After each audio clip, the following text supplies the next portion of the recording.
नमस्कार बालमित्रांनो. आज आपण पाहणार आहोत इयत्ता 7वी विषय मराठी पाठ 15 बाबांचे पत्र.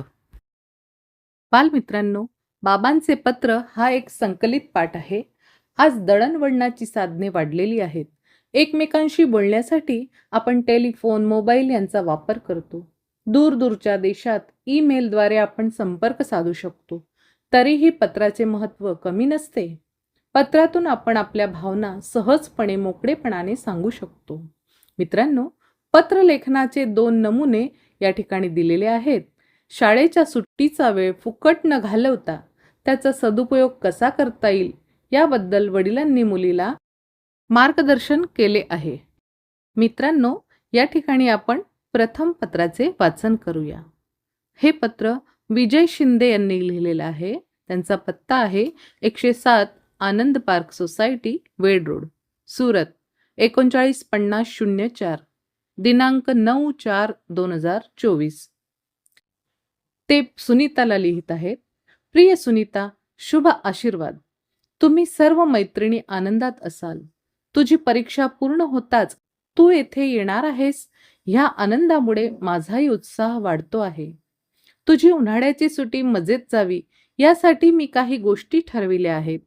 तू मला मागे विचारले होतेस की बाबा, मी 5वी पास झाल्यावर मला सायकल घेऊन देणार का? तर तुझी इच्छा मी पूर्ण केली आहे. तू येथे आलीस की नवी सायकल मिळेल. सुट्टीत नवी सायकल चालविण्याचा सराव कर आणि आपल्या छोटूलाही शिकव. सायकल चालविणे हा एक चांगला व्यायाम आहे, हे तुला माहीत आहेच. अजून एक गोष्ट सांगावीशी वाटते. सगळी सुट्टी तू मौज मजा करीत घालवू नकोस. सुट्टीच्या दिवसातच उत्तम पुस्तके वाचण्याचा छंद लावून घ्यायचा असतो. ग्रंथ हेच गुरु हे वचन तू शाळेत ऐकले असशील. आपल्या आयुष्यात चांगल्या पुस्तकांची नेहमी मदत होते. यासाठी मी ग्रंथालयातून तुझ्यासाठी पुस्तकांचा मोठा संग्रह घरी आणून ठेवला आहे. ती पुस्तके तुला नक्की आवडतील. तू वाच आणि तुझ्या मैत्रिणींना त्या गोष्टी सांग. एक महत्त्वाची गोष्ट सांगावीशी ती म्हणजे टेक्नॉलॉजी ही आजच्या युगाची गरज असल्यामुळे तू त्याचे ज्ञान मिळवित राहा. टेक्नॉलॉजीच्या रोजच्या जीवनात खूप फायदे आहेत. जसे शिक्षण, संशोधन आणि ज्ञान प्राप्तीसाठी व्हॉट्सअप व्हिडिओ कॉलिंग, बँकेचे काम, ऑनलाईन शॉपिंग, नवीन जागेची माहिती मिळवणे यासारखे अनेक फायदे आहेत. पण वापर करताना सावधपणे उपयोग केला पाहिजे. या सर्व गोष्टींची माहिती लक्षात ठेवून तू टेक्नॉलॉजीचे ज्ञान मिळवून जीवनात प्रगती कर. आमच्या सगळ्यांच्या बरोबर ही पुस्तके तुझी वाट पाहत आहेत. येथे आजी आजोबा, काका काकू आणि छोटू खुशाल आहेत. तुम्ही सर्व परीक्षेच्या तयारीला लागले असाल. सर्वांना परीक्षेसाठी शुभकामना. पत्राचे उत्तर अवश्य पाठव. तुझे बाबा. मित्रांनो, बाबांनी सुनीताला हे पत्र लिहिले आहे. मित्रांनो, सुनीताने आता आपल्या वडिलांच्या पत्राचे उत्तर काय दिलेले आहे ते आपण पाहूया.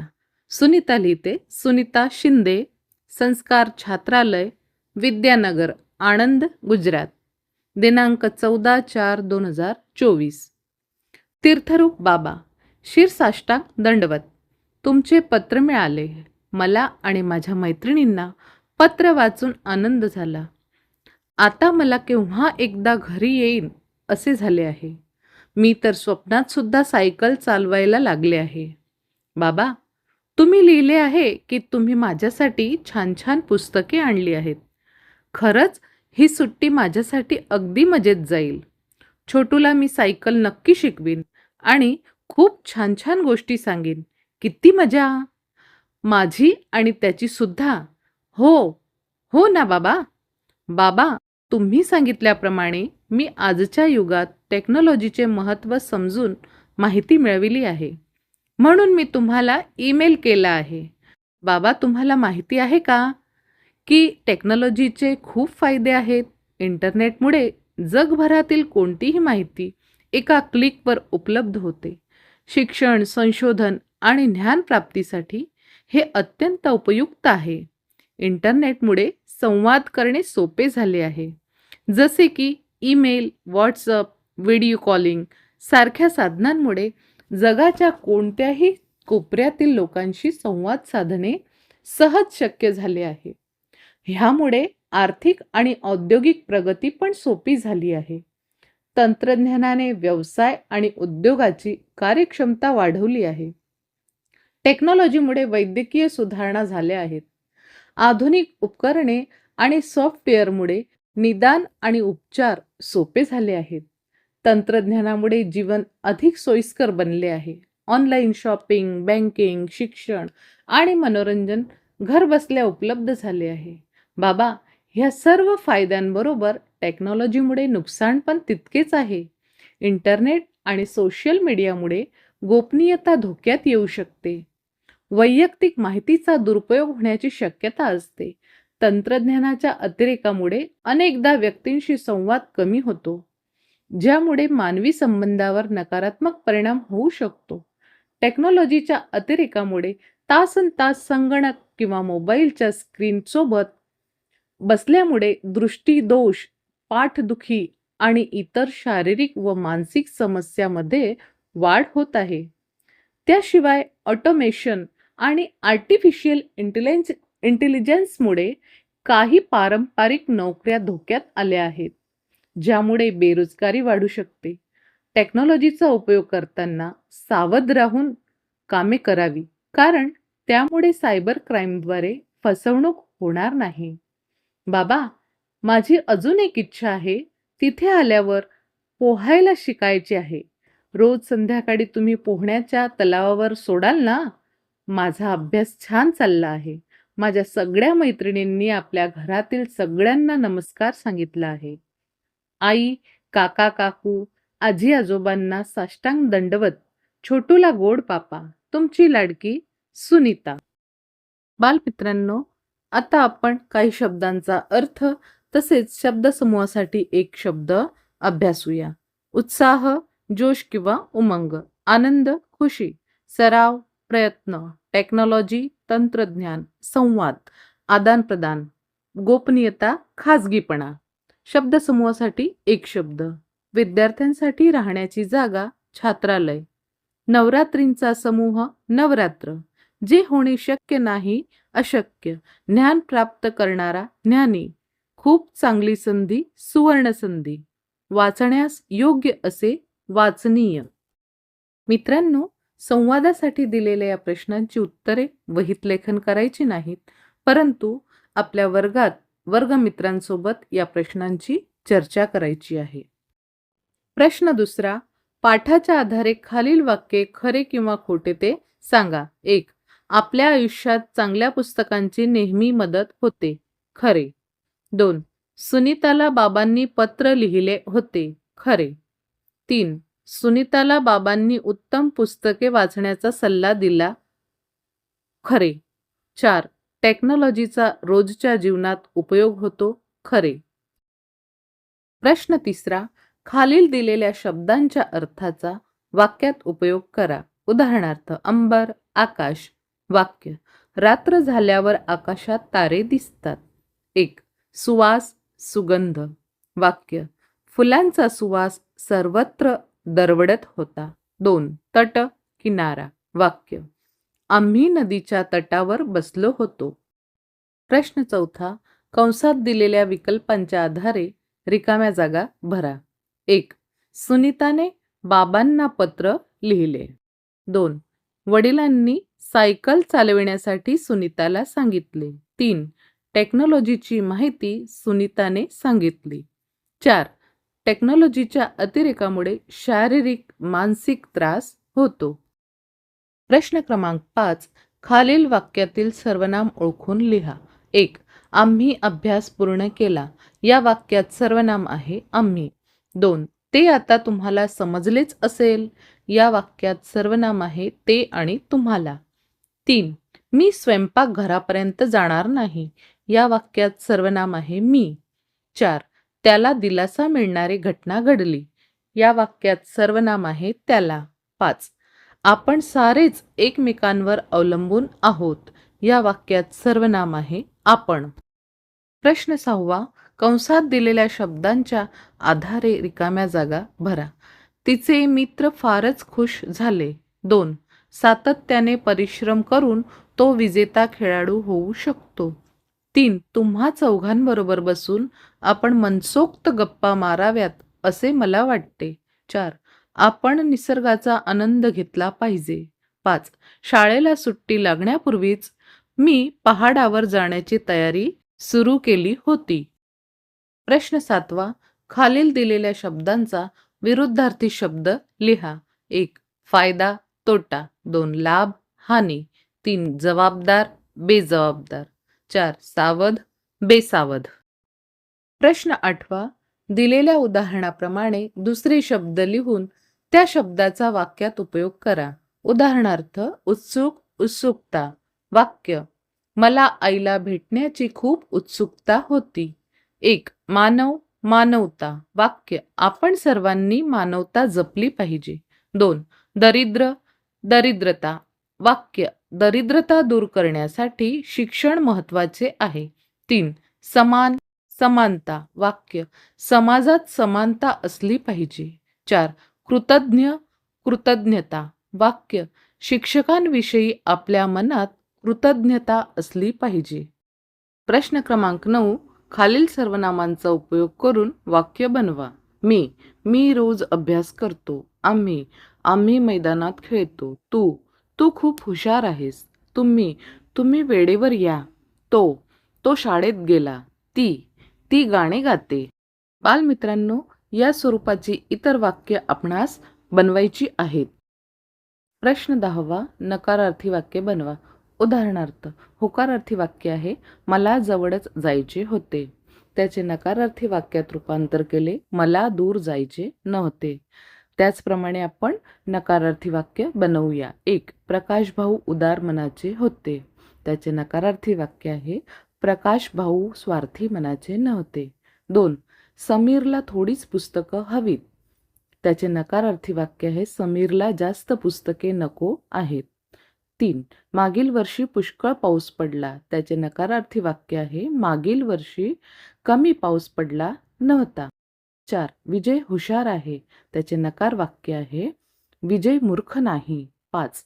मोहिनी सुंदर आहे. त्याचे नकारार्थी वाक्य तयार होईल, मोहिनी कुरूप नाही. या प्रकारे वाक्याचा या ठिकाणी अर्थ न बदलता वाक्याचे नकारार्थी वाक्यात रूपांतर करायचे आहे. प्रश्न 11. हिमांशीला शेफालीच्या शहराची माहिती पाहिजे, म्हणून ती खालील प्रश्न विचारते. तुम्ही त्या प्रश्नात अजून थोडे प्रश्न वाढवा. 1. तुझ्या शहराचे नाव काय आहे? तुझ्या शहराचा तालुका कोणता आहे? तुझ्या शहरात नदी आहे का? तुझ्या शहरात पाहण्यालायक स्थळे कोणकोणती आहेत? बालमित्रांनो, शेफालीला शहराची माहिती अधिक प्राप्त व्हावी, त्यासाठी आपण तिच्या प्रश्न बँकेत या प्रकारचे प्रश्न ॲड करू शकतो. तुझ्या शहरात कोणते सण मोठ्या उत्साहाने साजरे केले जातात? तुझ्या शहरातील प्रसिद्ध खाद्यपदार्थ कोणते आहेत? तुझ्या शहरात कोणकोणती वाहतुकीची साधने उपलब्ध आहेत? तुझ्या शहरात प्रसिद्ध शाळा किंवा महाविद्यालये कोणती आहेत?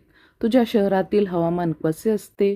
तुझ्या शहरात कोणते उद्योग किंवा व्यवसाय प्रसिद्ध आहेत? प्रश्न क्रमांक 12. खालील वाक्यात कोणता भाव प्रकट होतो ते लिहा. 1. वाह, किती सुंदर दृश्य. आश्चर्याचा भाव. 2. आज आपण किती मधुर गाणे ऐकले. आनंदाचा भाव. 3. ओहो, किती मोठा पर्वत. आश्चर्याचा भाव. 4. अरे रे, बिचाऱ्याला किती दुःख झाले. दुःखाचा भाव. 5. आजोबा, तुम्ही खरंच खेळायला येत आहात. उत्साहाचा भाव. 6. वा, नवरात्रीमध्ये गरबे खेळण्याची किती मजा. आनंदाचा भाव. प्रश्न क्रमांक 13. खालील प्रश्नांची उत्तरे लिहा. बाबांनी कोणास पत्र लिहिले होते? उत्तर: बाबांनी आपल्या लाडक्या मुलीला सुनीताला पत्र लिहिले होते. सुनीता छात्रालयात राहून शिक्षण घेत होती. उन्हाळ्याची सुट्टी लागल्यावर ती घरी येणार असल्यामुळे बाबांना खूप आनंद झाला होता. म्हणून त्यांनी तिला प्रेमाने पत्र लिहून सुट्टीचा योग्य उपयोग कसा करावा याबद्दल मार्गदर्शन केले. 2. बाबांनी टेक्नॉलॉजीचे कोणते महत्त्व समजविले? उत्तर: बाबांनी सुनीताला टेक्नॉलॉजीचे महत्त्व अतिशय छान प्रकारे समजावून सांगितले. आजच्या आधुनिक युगात टेक्नॉलॉजी ही अत्यंत आवश्यक गोष्ट आहे, असे त्यांनी सांगितले. शिक्षण, संशोधन आणि नवीन माहिती मिळवण्यासाठी टेक्नॉलॉजीचा मोठा उपयोग होतो. व्हॉट्सअप, व्हिडिओ कॉलिंग, ईमेल यांच्या सहाय्याने दूर राहणाऱ्या व्यक्तीशी सहज संपर्क साधता येतो. तसेच ऑनलाईन बँकिंग, ऑनलाईन शॉपिंग आणि नवीन ठिकाणांची माहिती मिळवणे ही कामे देखील सोपी झाली आहेत. मात्र टेक्नॉलॉजीचा वापर सावधपणे आणि योग्य प्रकारे करावा, असेही बाबांनी सुनीताला समजावून सांगितले. प्रश्न तिसरा: बाबांनी वाचनाचे कोणते महत्त्व सांगितले? उत्तर: बाबांनी सुनीताला वाचनाचे महत्त्व खूप सुंदर शब्दात सांगितले.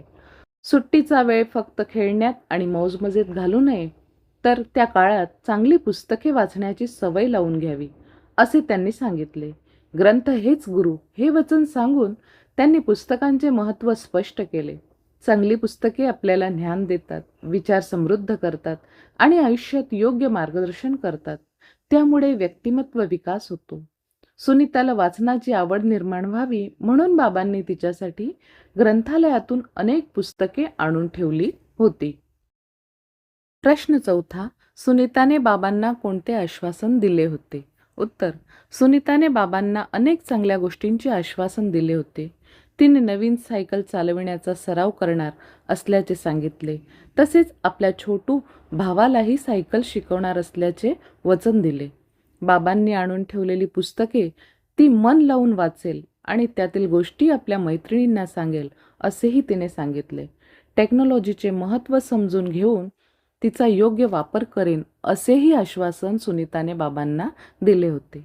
प्रश्न पाचवा: सुनीताने टेक्नॉलॉजीचे रोजच्या जीवनात होणारे कोणते फायदे सांगितले? उत्तर: सुनीताने टेक्नॉलॉजीचे अनेक फायदे बाबांना सांगितले. इंटरनेटमुळे जगातील कोणत्याही माहिती एका क्लिकवर मिळू शकते, असे तिने सांगितले. शिक्षण, संशोधन आणि ज्ञानप्राप्तीसाठी टेक्नॉलॉजी अत्यंत उपयुक्त आहे. ईमेल, व्हॉट्सअप आणि व्हिडिओ कॉलिंगमुळे जगाच्या कोणत्याही कोपऱ्यातील लोकांशी सहज संवाद साधता येतो. ऑनलाईन शॉपिंग, बँकिंग, शिक्षण आणि मनोरंजन घरबसल्या उपलब्ध झाले आहे.